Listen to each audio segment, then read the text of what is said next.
আর আপনি আমার এখন ভয় দেখাচ্ছেন মামলা ও ছাতা তো আমি গলিয়ে খেয়ে ফেলবো। আপনি একটা জিনিস চিন্তা করেন, যে দেশে সাধারণ একটা কথা বলার কারণে এমপির নামে অ্যারেস্ট ওয়ারেন্ট জারি হয়, সে দেশের রাজনীতি নোংরা রাজনীতি এবং প্রতিহিংসার রাজনীতি ছাড়া আর কিছুই না। যার নামে অ্যারেস্ট ওয়ারেন্ট জারি হয়েছে সে আর কেউ না, সোশ্যাল মিডিয়ায় দেখেছেন আমাদের মুফতি আমির হামজা। কিন্তু এই মামলা দিয়ে তাকে কি দমিয়ে রাখা যাবে?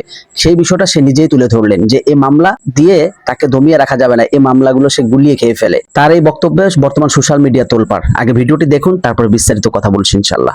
এই জন্য আমাদের বুক বড় করা লাগবে ভাই। এত বেশি শত্রুতা বাংলাদেশে কোন এমপির বিরুদ্ধে কেউ করে নাই। আমার একেবারে সেই 11 সাল থেকে শুরু করে কাটছাড় ভিডিও গুলো এনে 64 জেলায় ওরা 64টা মামলা পর্যন্ত দিয়েছিল। দিয়েছিল কে দিয়ে? আমি একটা উদাহরণ দিতে গিয়ে 8 জনের নাম বলেছিলাম, তার ভেতরে আরাফাত রহমান, ওনার নামটাও ছিল। ওনার নামের শেষে যে শব্দ আছে, ওই শব্দটাকে আমি বলেছিলাম এটা যদি কয়কার না দিয়ে কেউ কয়হস্রু দেয় তাহলে পাল্টিয়ে যায় নামটা। এরকম আরো 8টা নাম বলেছিলাম, সেগুলো বলে নাই। এই 15 সেকেন্ডের ভিডিও ছেড়ে 64 জেলায় 64টা মামলা দিয়েছে। ওরা মনে করেছিল মামলা দিলে মনে হয় এ বসে যাবে। আরে ভাই, আমি তো আয়না ঘরে থাকা মানুষ। জেল ও তো আমার কাছে শ্বশুর বাড়ি মনে হয়। আয়না ঘরে থেকে আমি ফাঁসির কন্ডেম সেলের ভেতরে ছিলাম 3 বছর, খেয়ে না খেয়ে আমি ঝুলেছিলাম প্রায় 11 ঘন্টা, মাথা নিচের দিকে পা উপরের দিকে দিয়ে। মাওলানা আব্দুল হাই সাইফুল্লাহ ভাই আমার বড় ভাই, আমি চাই আমাদের বুক যেন এরকম বড় হয় নবীদের মতো। প্রতিটি নবীর বুক ছিল বড়, তার মানে বুকের ভেতরে সাহস ছিল আর পেট ছিল একেবারে ছোট। আজ বাংলার আলেম ওলামা গুলো যদি আমরা বুক বড় করতে পারতাম, বুকের সাহস নিতে পারতাম, আমার মনে হয় রাম বাম আর জেনারেল মানুষগুলো আলেমদের কদর আরো বেশি করে। এ দোষ শুধু আমাদের নিজেদেরই। আমি বুক বড় বলতে কিন্তু শুধুমাত্র একেবারে ডোনাল্ড ট্রাম্পের মতো এভাবে বুক বড় বোঝাইনি। এর ভেতরে সাহস লাগবে, ঈমান লাগবে। হযরত লোকমান বলেন, আমি নবীদের কাছে 4000 নবীর কাছে এইটা পেয়েছিলাম, 4 নম্বরে পেয়েছি। প্রত্যেকটা নবীর কাছ থেকে যে কথা বলতে হলে হিসাব করে বলা লাগবে। ডাক দিয়ে বলেছে, ভাতিজা তোমাকে ভালোবাসি, কিন্তু তোমার এই কালেমাটা পড়তে পারলাম না, তুমি আমারে মাফ করে দিও। বলেন তো মাফ করার মালিক কে? রাসূলুল্লাহ। এই আরো জোরে বলেন, মাফ করার একচ্ছত্র মালিকানা যে আল্লাহ, কোথায় আছে বলেন তো? কোরআনে আছে কোন জায়গায়? বলে আমায়াগফিরুদ যুনুবা ইল্লাল্লাহ।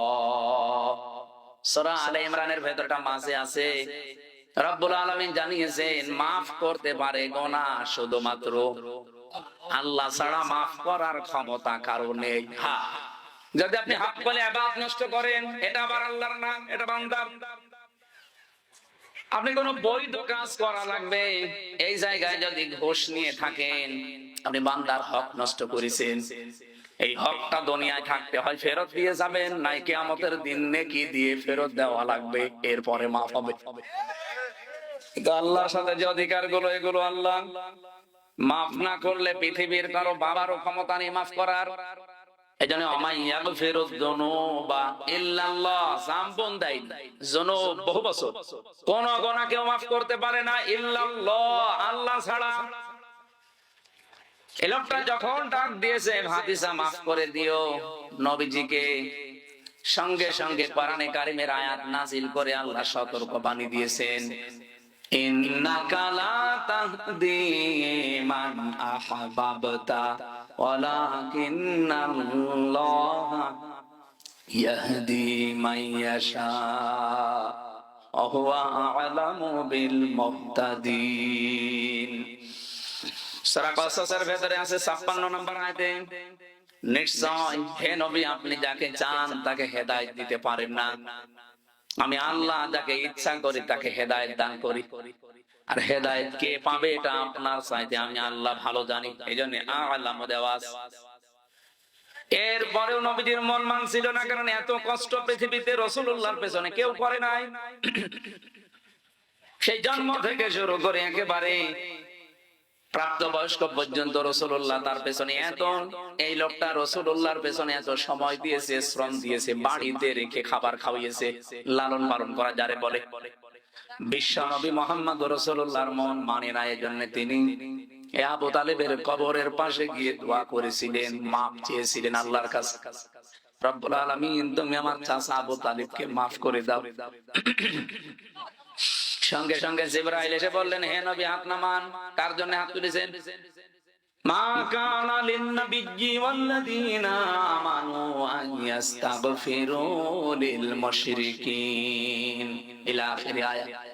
সূরা তাওবার 113 নম্বর আয়াতের প্রথম অংশে আছে, কোন নবীর জন্য, কোন ইমানদারের জন্য জায়েজ না, শোভনীয় না, উচিত না যে কোন মুশরিক মারা গেলে তার জন্য ক্ষমা চাবে। ওয়ালাউ কানু উলি কুরবা, যদি ওইটা নিজের নিকট আত্মীয় হয়। বাংলার মুসলমানেরা এটা রেকর্ড হচ্ছে। আপনি কার দোয়া আল্লাহ ফেরত দিচ্ছে টের পাচ্ছেন? জীবনে যেই নবী হাত তুলেছে আল্লাহ ফেরত দিয়েছে এমন রেকর্ড নেই, শুধু একটা জায়গায় বিশ্ব নবী হাত তুলেছে আল্লাহ ফেরত দিয়েছে, আমি তার পুরা জীবনী পেড়ে একটা জায়গায় পেয়েছি। মনের ভেতরে যার কামনা আসলে কবুল হয়ে যেত, মনের ভেতরে কামনা আসলে যার কবুল হয়ে যেত, সেই নবী হাত তুলে বসে আছে, আল্লাহ হাত ফেরত দিচ্ছে যে চাচা মুশরিক এই কারণে। অথচ বাংলাদেশে আমরা দেখি অনেক মুশরিক একেবারে টাটকা মরে যায়, আর আমরা দোয়া করে জান্নাতে দিয়ে আসি, মনে হয় যে আমরা কন্ট্রাক্টরি নিয়েছি।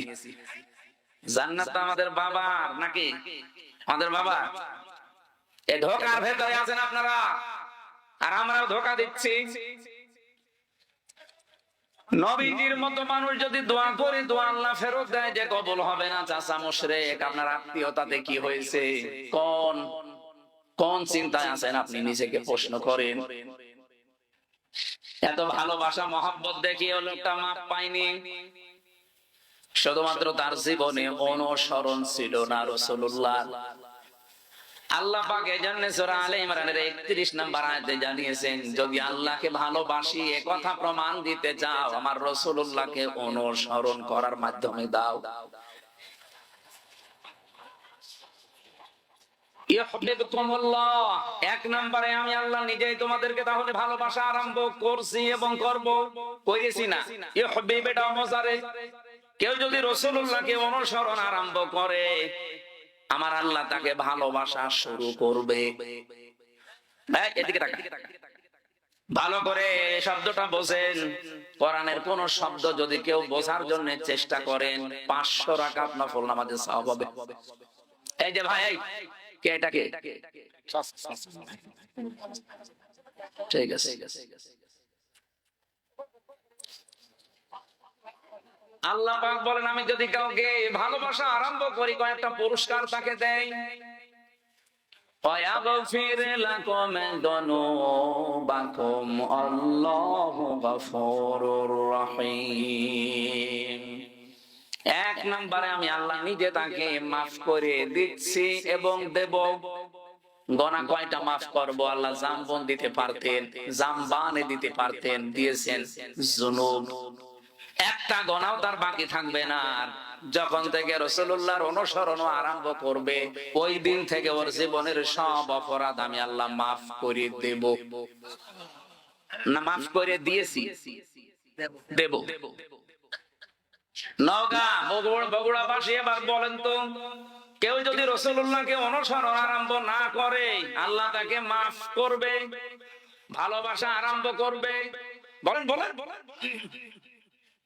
এই আয়াতটার ব্যাখ্যা পড়ে আমি যতটুকু বুঝলাম, এই পৃথিবীতে কেউ যদি রাসূলুল্লাহর অনুসরণ আরম্ভ না করে, ও যদি আকাশ দিয়ে উড়িয়েও যায়, আল্লাহ ওকে এখনো ভালোবাসা আরম্ভ করেনি। যাই হোক দর্শক মন্ডলী, সম্পূর্ণ ভিডিওটি দেখতে পারলেন, আমির হামজার মুখ থেকে সঠিক তথ্যগুলো জানতে পারলেন। যাই হোক, আজকের ভিডিও নিয়ে আপনার মন্তব্য কমেন্ট করবেন, ভিডিওটি ভালো লাগলে লাইক এবং শেয়ার করবেন। সামনে আবার নতুন কোনো ভিডিও নিয়ে উপস্থিত হবো। তো সবাই ভালো থাকবেন, সুস্থ থাকবেন। আসসালামু আলাইকুম ওয়া রাহমাতুল্লাহি ওয়া বারাকাতুহু।